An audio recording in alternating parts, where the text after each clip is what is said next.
I am here welcome everyone. This is Trey Jadlow. I'm here on this wonderful July 3rd, and I'm here with my friend Fox in the Know, and we are going to discuss some issues that came about through some interaction we had regarding gay marriage and homosexuality.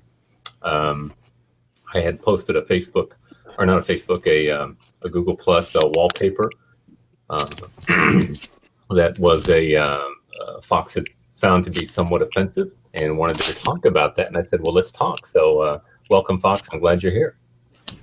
I'd say it was more humorous than offensive, Trey, but yeah, you didn't really get into details of why you did it, so I was just wondering what all that was about.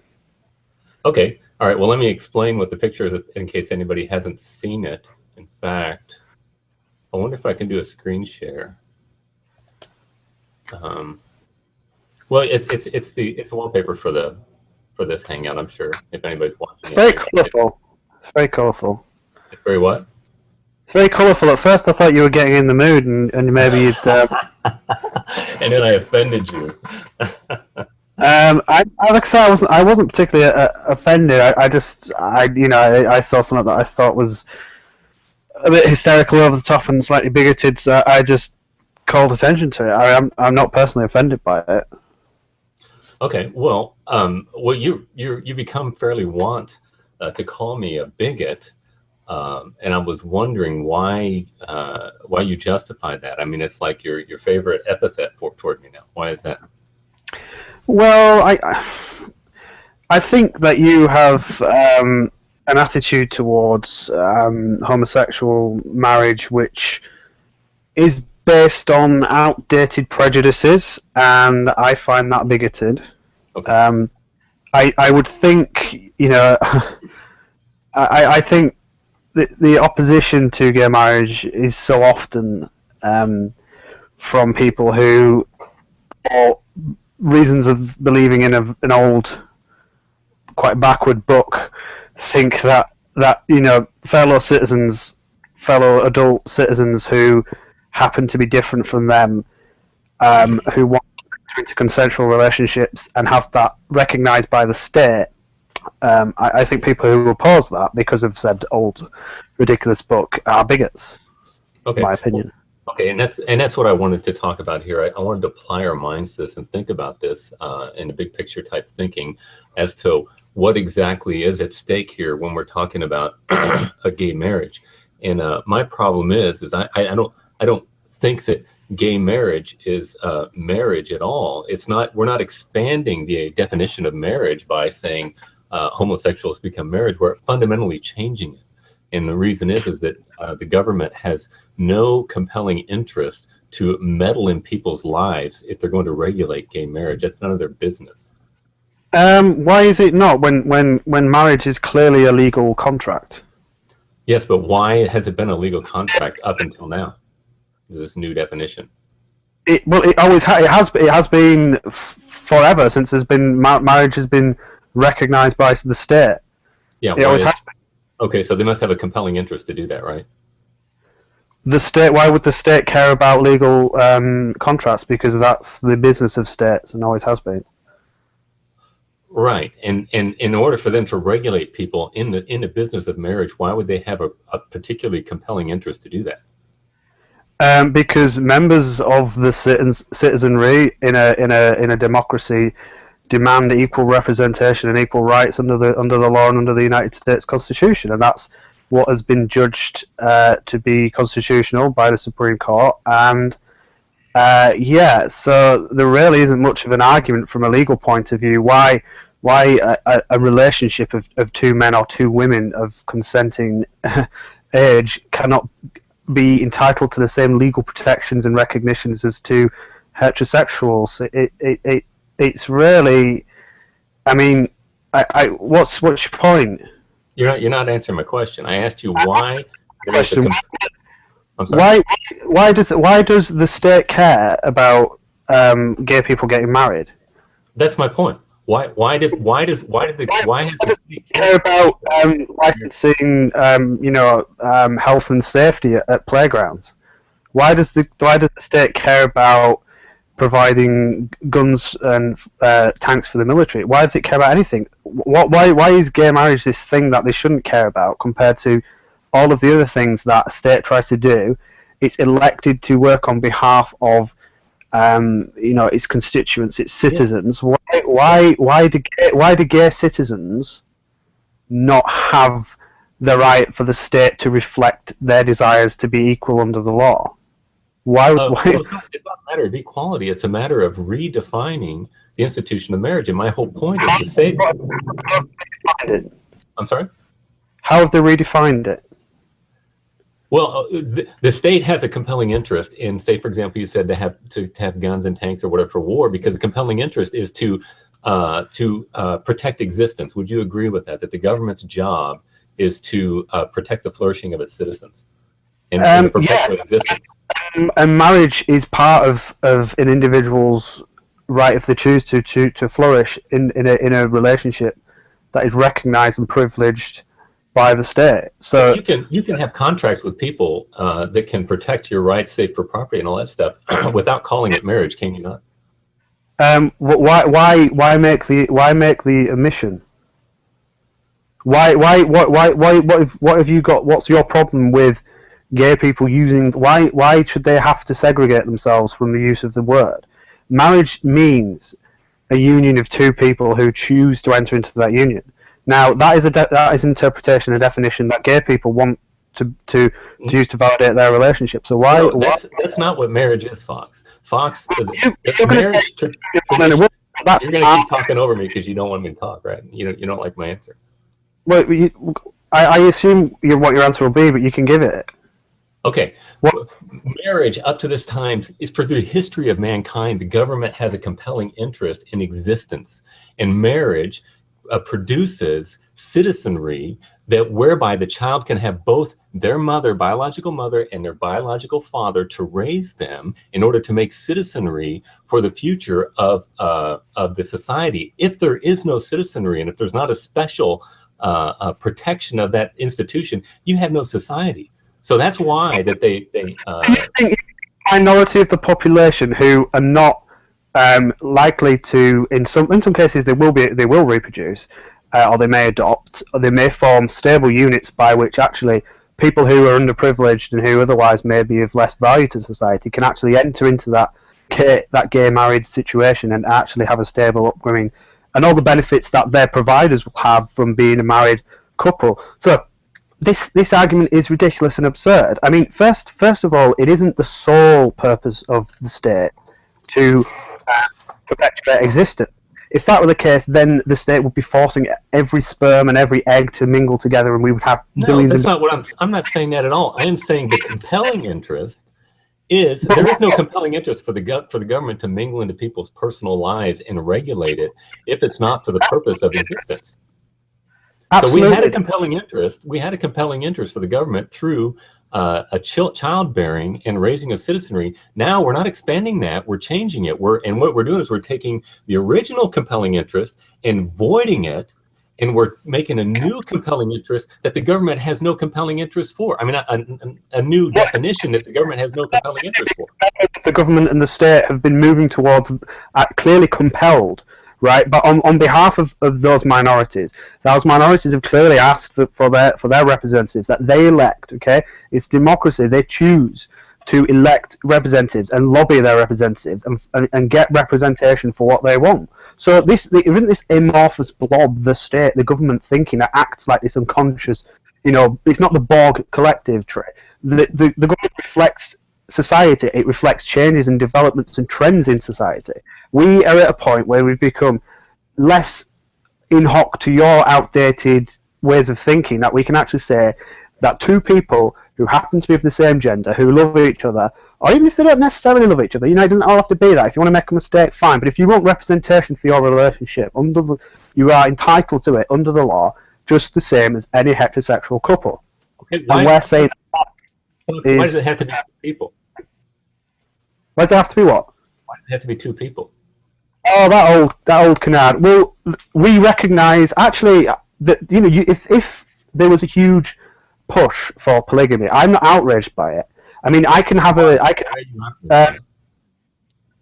I'm not out. Well, if say you have a relationship with three people, it works, and they want some legal recognition for it. Now there are problems with polygamy under the law, and it does create complications and differences, and so we might say that Why? actually, What problems does it cause? well, in terms of who gets what assets after all the legal rights. I mean, if I mean I'm not yet married, but hopefully will be in a few years to my girlfriend. She will be the person who will, if I get run over and I'm on a, do they switch off the machine? Who does those kind of dishes? Who has parental rights? Responsible. There's lots of responsibilities that get packaged up, which works better with two people. Now, so you're going to be a bigot against those who are bisexual or those who are polygamy? I'm not bigoted. Now, I will make an argument for why I think polygamy probably isn't the best idea. But if they could present with me a compelling argument for why they think that deserves recognition and why that could work and why the state should regulate for that, I'm not opposed to that. Okay, well, I mean, if you define it away from the meta-narrative of having children for the purpose of society and it's merely for personal pleasure, then to make it instead of two, you say that pleasure. How dare you say that? How dare you say that the only reason why gay people get married is for personal pleasure? They are what not else would it be for? Is it for somebody else's pleasure? Because they want recognition by their peers, by the state. They want the same legal protections, the same legal rights as straight people. Just straight people get married. I mean, what about two straight people who can't have children, who are sterile? Are they not allowed to get married? Well, of course not. You never make common law based on the hard cases. You're going to do away with speed limit laws because somebody has to speed to the hospital to rush a child? We recognise that it isn't the sole and singular reason for why people would want to get married, right? Is the fact that they can't reproduce. No, but that is a compelling interest why government would want to be involved in it. I'm not saying there's a lot of reasons people get married. Trey, the compelling interest for marriage isn't about reproduction because that can happen without marriage, right? Yes, but do you think it's important for children to have a mom and a dad? Tell me that. I think it's important for children to be raised by people who care for them and love them. So we're defining a brand new type of marriage whereby you on purpose are saying, I am going to deprive a child of either their father or mother because it cramps my style. Hang on a second. How do you know you're being deprived? You can have you can have two lesbians and two gay people, right? Could one could provide the egg, and one could provide the sperm, and it could be a child who could have two sets of parents. I mean, so now we should have foursomes, and then the children can be with both their mother and father. I'm using that as an example of how actually you don't have to deprive a maternal or a paternal influence, and also I mean, you concede the point. No, I don't concede the point, Trey, at all. I am not. You have to provide me hard data that says that a child raised by two same-sex parents is likely to be any worse off than. Fox, you are depriving the child of one of their parents. That's a biological fact. Do you agree with that? So if a single parent, it's a yes or no question. It's not a yes or no question, right? If say a single parent. The father leaves, doesn't want anything to do, or the mother vice versa. I mean, that happens all the time. What is? And it's a tragedy, isn't it? Not necessarily. If that parent, the child is deprived of this ridiculous, over the top hysterical emotivism, Trey, is just does. We're off to the. Never mind that thinking stuff. Well, I am thinking, and clearly you're not thinking because you assume that two homosexuals cannot raise a child. Yeah, that's right. That's pretty simple math. Oh, for God's sake, Trey. Again, two sterile people cannot biologically have a child. So, and that's not the rule, though. That's not the purpose of the union. Is an exception to the rule. Do you agree with that? I don't agree. That is the rule. I'm not. You're trying to make the rule that you're trying to make the rule that we deprive a child of either the mother and father because it pleasures the mother and the mother to not have the father.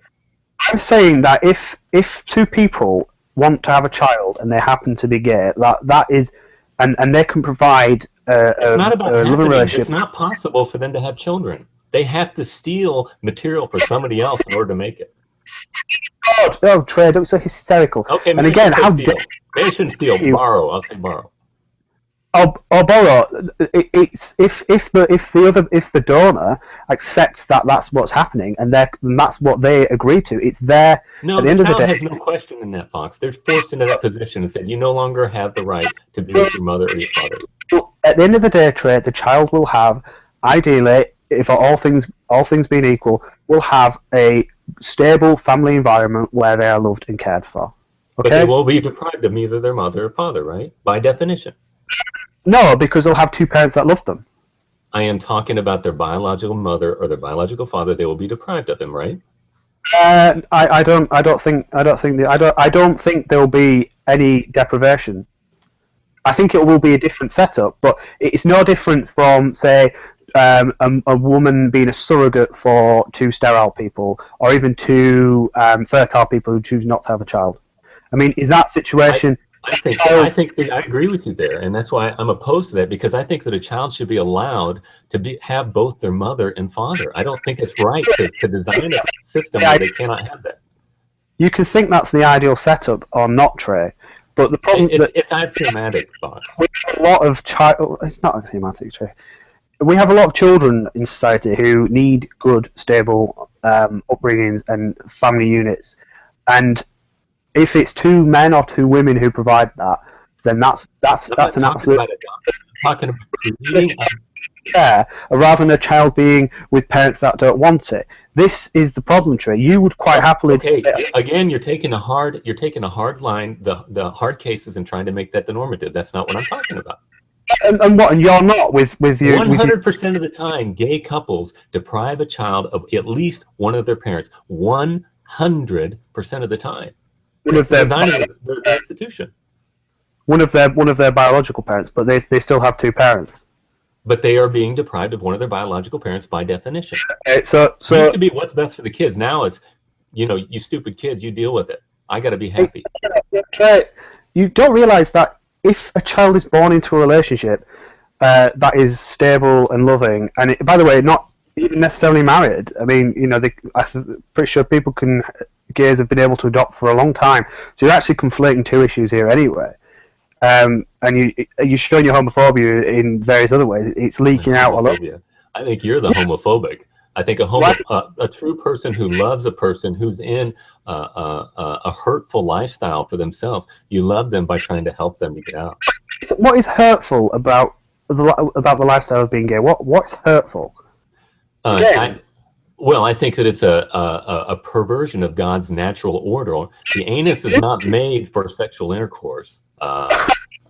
Trey, I mean, I'm not personally that way inclined, but if you really want to try it, you should just go for it, because it seems a lot of people find it quite pleasurable. So I didn't say it wasn't pleasurable. I said it's unhealthy. It's not natural.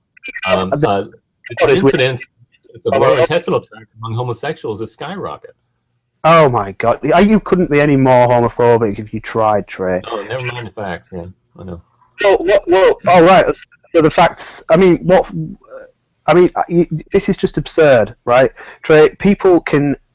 I would say, people out there have same sex. Homosexuals, be they lesbians or gay men, they can have sex and they can be perfectly healthy and fine. That's good. It's their bodies, okay? And I don't believe. But if it's hurtful for them, and especially from God's eyes, when God looks and gives us a perfect order for the way we do it, I should love them and try to help them. First of all, by saying there is judgment coming, and then to help them with their difficulties.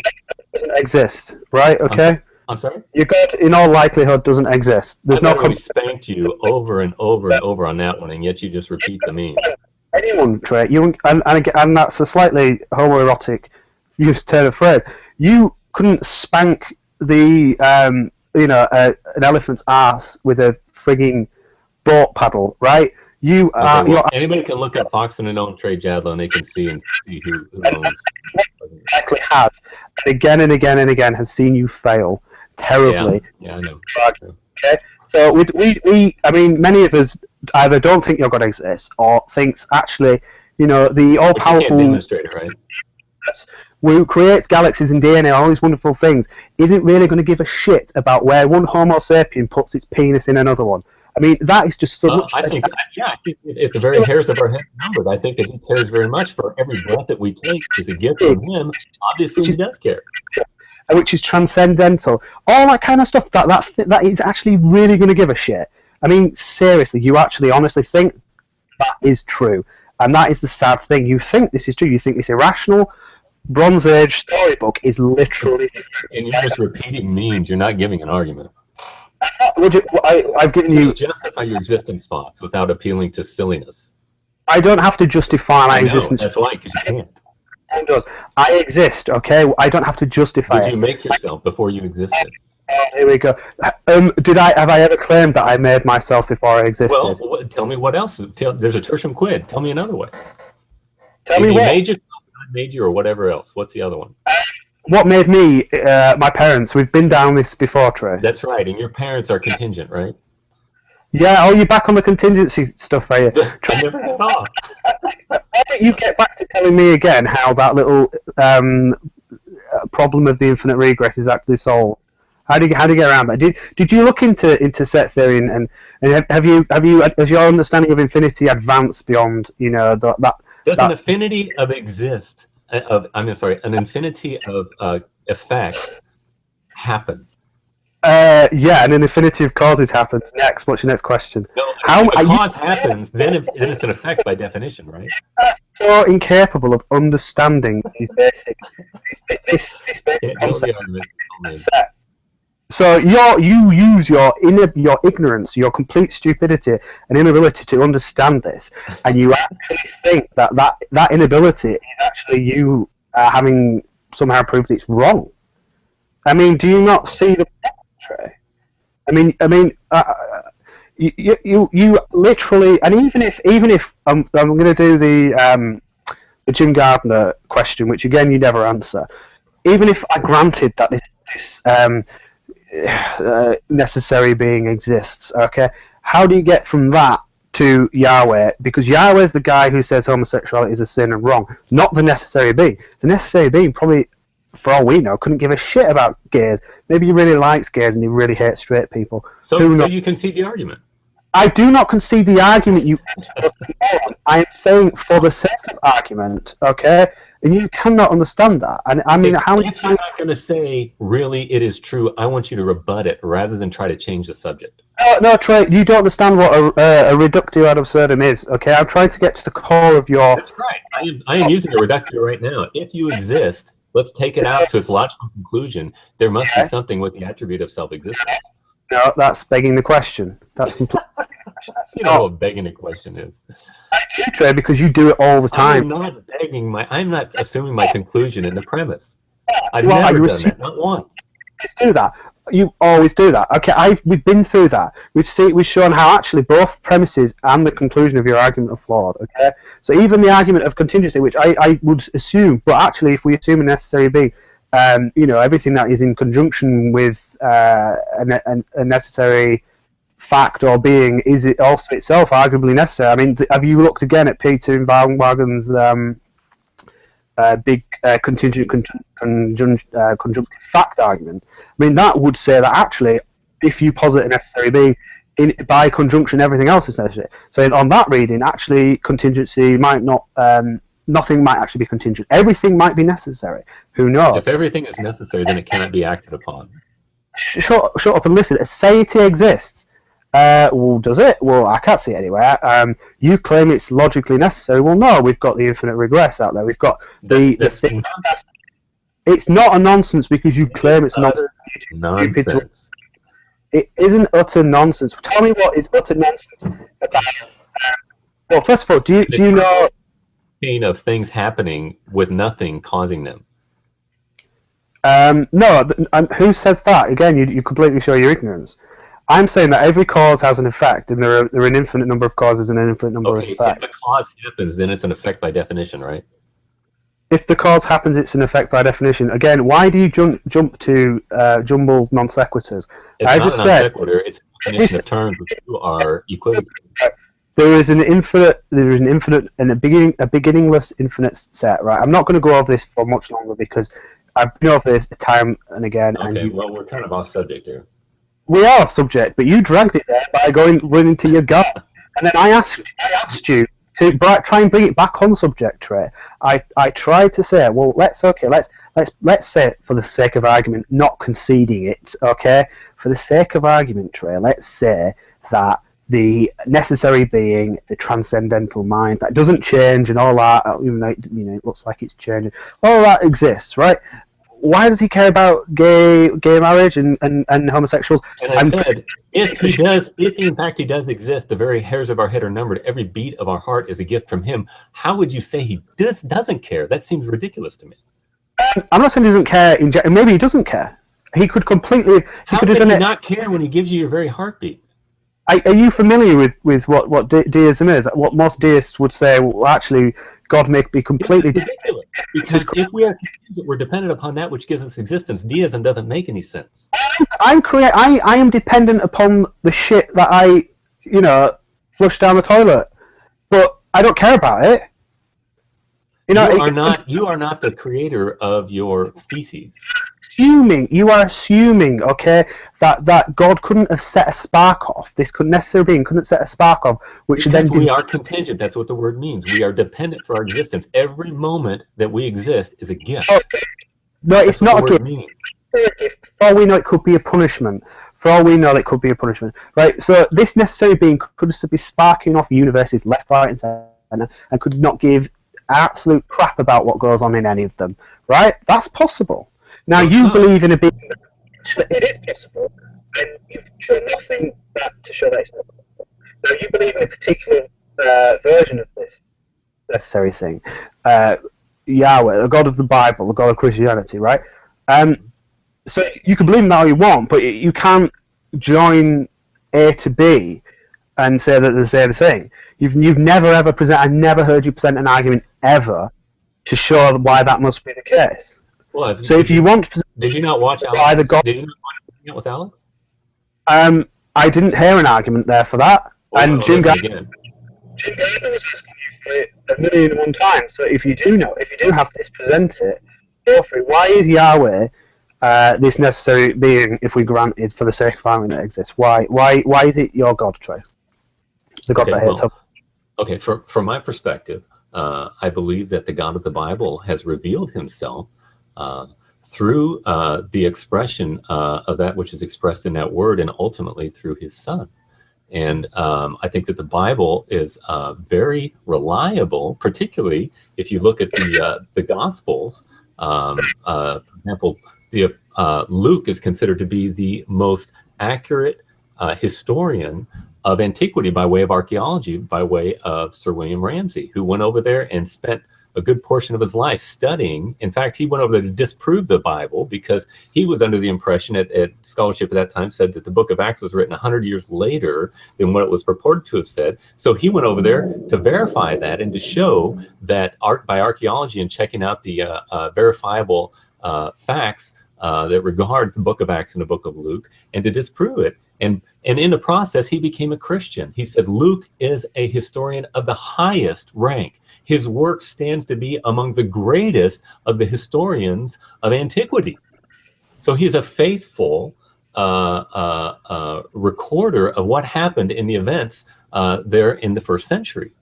Now, let's grant that the Bible is historically accurate. Let's say it is. I have massive problems with that, and I don't think it is. But let's say it is. How is that evidence that that Yahweh exists? Talking about the Gospels. How are the Gospels evidence? Because we talk about Christ, right? So how is it that Jesus actually is the Son of God and isn't just a charlatan who says he's the Son of God and you all believe it? Okay, yeah, that's a good point. All right, so Jesus, the book of Luke records Jesus making some very fascinating statements. In fact, he himself called himself God. A lot of people call themselves God in asylums and mental institutions. Presumably, you don't believe they are.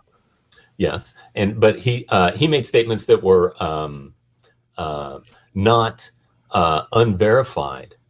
He performed miracle after miracle after miracle after miracle by an So accurate, they were recorded by an accurate historian to verify that he was truly who he said he was. People in the insane asylum don't do that. so even if we agreed that it wasn't just propaganda, and I really honestly don't think. So maybe Jesus was like some kind of superhuman, okay, or maybe he was. Maybe it was just coincidence that these people got better and they weren't actually a miracle.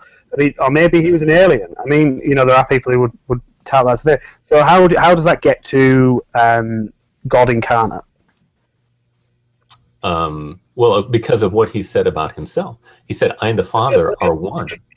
But I mean, I try to think, where is it? Is it Stargate or something, where there are these aliens with this amazing technology who call themselves gods, and people believe it because they do amazing things with technology. You can call yourself a god, and you can do amazing, wonderful things, but it doesn't make you a god. Okay, so are you familiar with the proto-evangelion in Genesis 3:15? No. Okay, that's the very first prophecy after Adam and Eve fell in the garden, and God said, "I will put enmity between you and the woman," speaking to the snake. "I will put enmity between you and the woman, between your seed and her seed, and you shall bruise him on the heel, and he shall crush your head." In other words, God said there's going to be a savior that's going to come from the womb of the woman, and he will destroy. Right. But you have no absolute. I'm sorry, you keep your mic kind of goes. You have absolutely no evidence. Well, I'm sorry if it does, but you have absolutely no evidence. Well, can you hear me now? You say absolutely no evidence, and then you it hear goes me? out.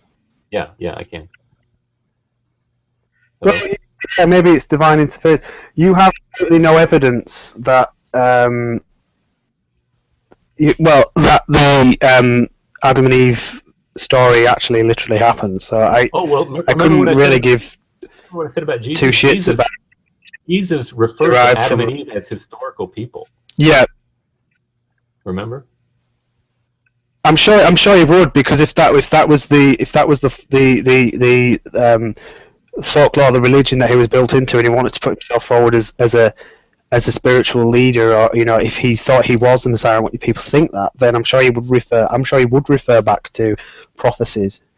It's just like people who do that. There are plenty since Jesus who have taken prophecies and said that they're the second coming or whatever it is. So people can do that, and people believe.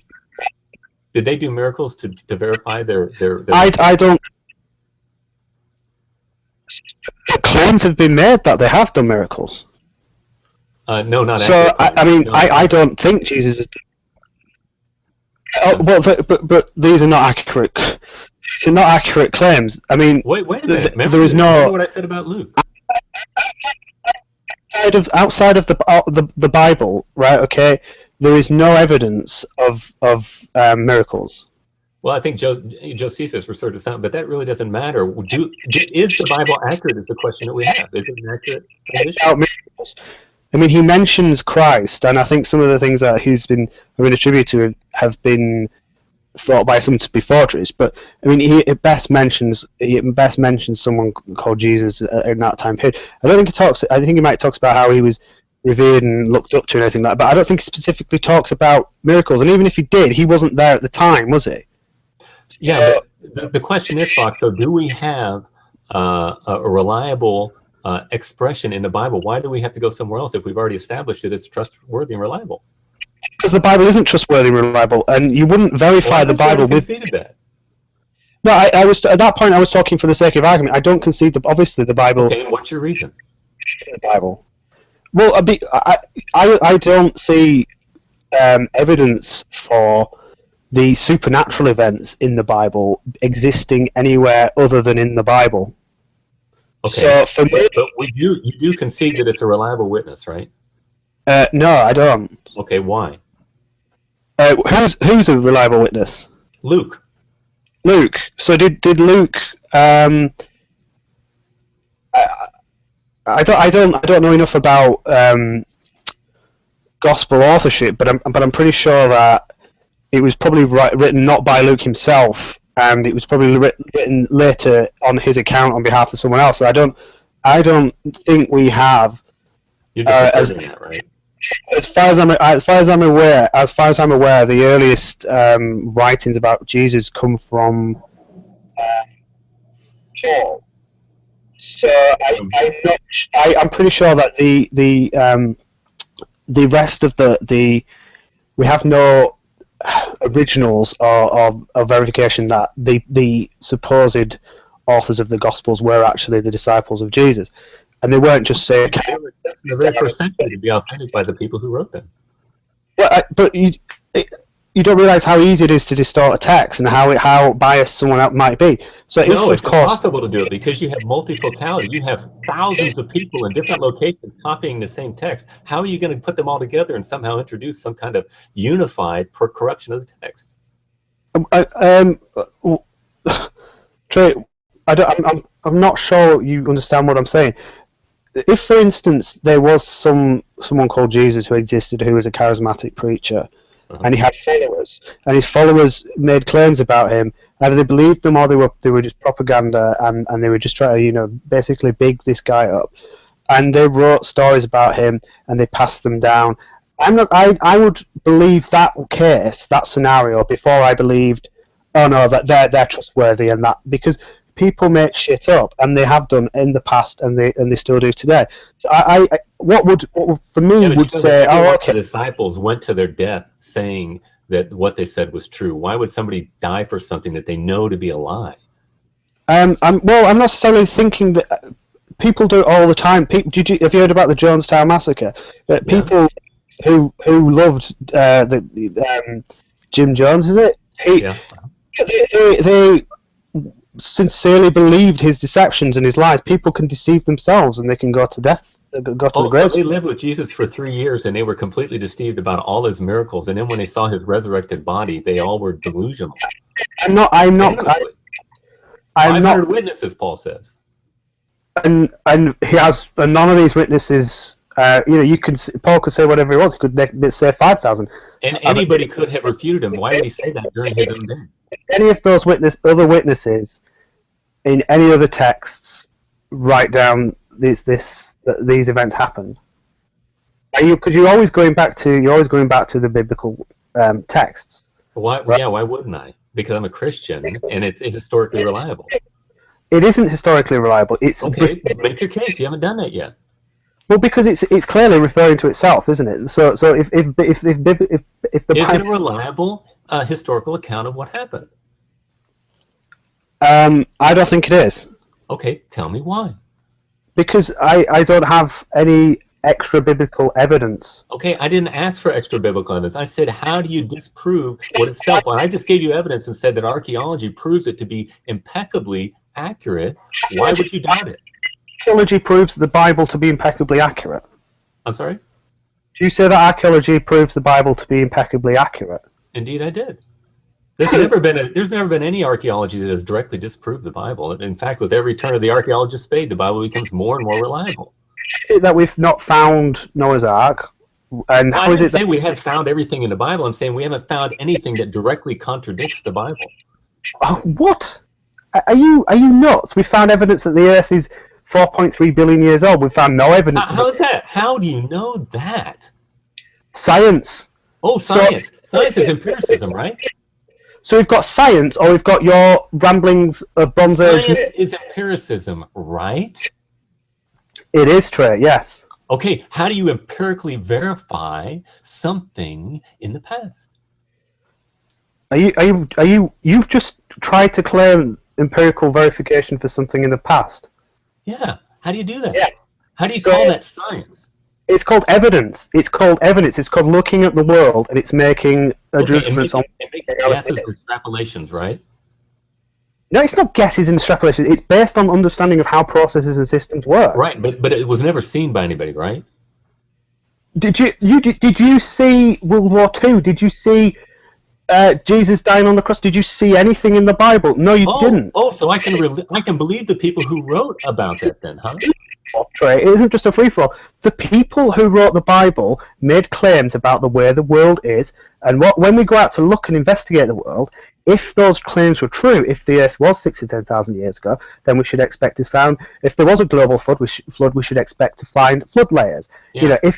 did go wandering around in the desert for 40 years, we should expect to find that archaeology in that area in the most Not necessarily. difficult part of the world. Yes, exactly, we would, because when we were looking for Troy, we found some evidence of Troy. When we were, we find evidence of things that we find evidence for the Bible in the historical David's temple. We find a Jericho. We find stuff all the time, and then you find one thing that we don't see evidence for. You say, "Oh no, it's all false." I'm not saying that that none of it ever happened ever, but I'm saying that there is no evidence for the supernatural stuff at all. At all. How are you gonna evidence that? How are you gonna evidence that? You're gonna find some angel wings or something? It's not up to me to do that. The burden of proof is on you. Okay. That's right, and I have given you the burden of proof, and I said that Luke is an accurate historian, and Jesus verified that the Old Testament. He said not one letter or stroke will pass away. Again, back to Christianity. You're referring again back to Jesus. I'm not a Christian. I don't buy that. Right? Who cares if you're Christian? That makes no difference on the objective reality of whether it's true. So Trey, why are you not a Muslim then? Because it's not true. Did Muhammad do one miracle? Muhammad didn't. By his own admission, he said, "I do any miracles," except he returned to Mecca once. I'm not talking. But Muslims are not Muslims because they think Allah was miraculous. They did think that miraculous events happened around and they went there. Deluded. Oh my God! Do you understand the cognitive dissonance that you think that the Bible is literally true and the fairy tales in the Bible are true? You know that the Quran is not even a work of antiquity; it's from the Middle Ages. Who cares? What do you hang around for 3,000 years? It's a copycat. Oh, you don't think the Bible, anything in the Bible, is copied from ancient myths and any of that? No, I don't. So you don't. Well, obviously you don't. But there are people who think that. So, yeah, I know. There are people also who think that God doesn't exist and they call themselves Christians. So what? Well, they'd at least be half right. This straight has gone so far off topic. The fact is, you don't build a particularly compelling case for why Yahweh is this necessary being. You don't actually build a compelling case for why there is a necessary being. Therefore, I think we can take your views as being bigoted and outdated. Man, that was a home run, Fox. You really got it there. I think I pretty much summarize how you. I mean, just like you told me you dominated every one of our conversations in the past. I'm like, oh, okay. I have. I mean, I'm not. I don't mean. I mean, it's like shooting fish in a barrel. You don't exactly make it. Oh my goodness. The cackling and all that. It does help. So, yeah, you are a bigot. You are an unreconstructed, biblical literalist, and you claim to love and care about people, and yet you want to deny them equality and rights and self-determination. Oh, no. I want to give people rights. In fact, I want to give them eternal life so that they may have perfect bliss for all eternity. Life, Trey, and you can't demonstrate that it exists. I think I've demonstrated God's existence over and over to you. Oh, did he leave? Oh boy, I guess he got upset. Well, thank you for tuning in. I guess that is it. Anyway, he has left. So thank you for tuning in, everyone. We got a little bit of a field on a couple of different issues there, but look up Fox Cinino and Trey Jadlow and see our conversations there. I can't hardly get anybody to do Hangouts with me from the Google Plus community, so I'm glad for Fox to be able to do that. So anyway, all of you have a great afternoon and a great 4th of July. I wish you all the best, and may the Lord bless you. Bye.